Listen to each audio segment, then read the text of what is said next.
Bugungi kunda odamlardan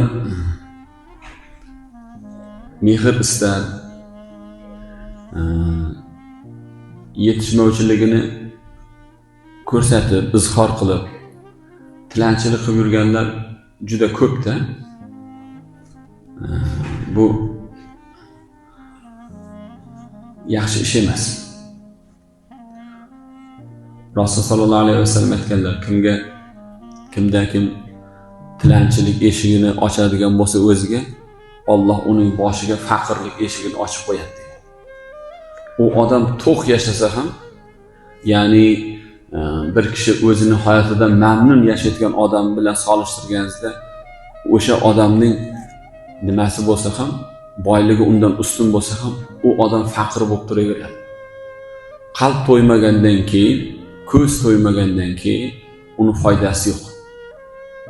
U bu holatga qanday qilib tushib qoldi desa, shariatimiz aytadiki, bu holatga u tilanchiligi tufayli tushgan. Odamlardan so'rayverganligi tufayli tushib qolgan. Shuning uchun tilanchilik bizlarda hech qachon baxt sari yetaklamaydi. Hozir ijtimoiy tarmoqlarda birovning joyi, kimnidir arenda mashinasi, yana arendaga olingan buklet gullar bilan, boshqa narsalar bilan kichik bir roliklar orqali, video roliklar orqali bir hayotni chiroyli qilib ko'rsatib berayotganlar ko'payib ketdi-da. Buni kasofati shu darajada avj oldiki, oilalarimizga kirib keldi. Xotin bola chaqalarimizning hayotiga kirib keldi.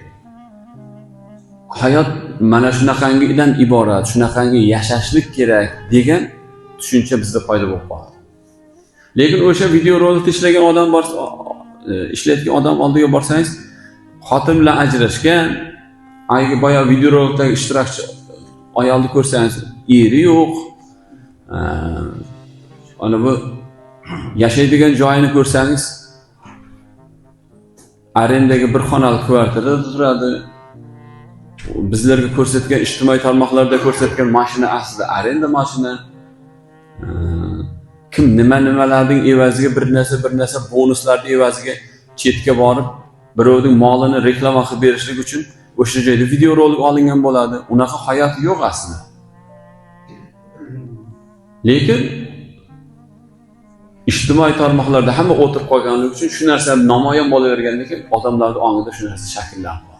Va shunaqa yashagisi kelib qoldi bu. Ming afsuslar bo'lsinki, qanchadan qancha oilalarning barbod bo'lishiga mana shu narsa sabab bo'lyapti. Shariatimizda kamchiliklar, gunohlar yashirilishga chorlanganda, hech qachon falonchi gunoh ish qilibdi desangiz, o'sha joyda suhbat chog'ida betamiz yomon ish qilibdi deydi-yu, lekin qalbiga bitta urug' ekiladi. Men ham qilsam nima bo'lar ekan deydi. Kunlar kelib turib shu gunohga qodir bo'lgan paytda o'sha ishni qiladi. Falonchi qilgan-ku deydi. Yetishmovchiliklar insonlarni hayotga chiniqtiradi. Lekin mana bunday yasha, bunaqangi yasha degan chorlovlar o'sha yetishmovchilik paytida qanoatsizlik keltirib chiqadi-da.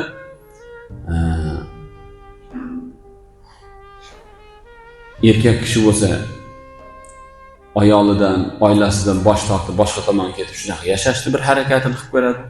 Ayol kishi bo'lsa, bizlarda ota-bobolarimizda umuman boshimizdan o'tkazmagan bir narsa borki, hech qachon onalarimiz eridan taloq so'ramagan, lekin bular taloq so'rab javobini ber, o'zim alohida yashasam yaxshi bo'lardi deb mana shu ijtimoiy hayotdagi asli bo'lmagan hayotga ko'pchilik havas qilib qolyapti. Qanoatsizlikning oqibati bu.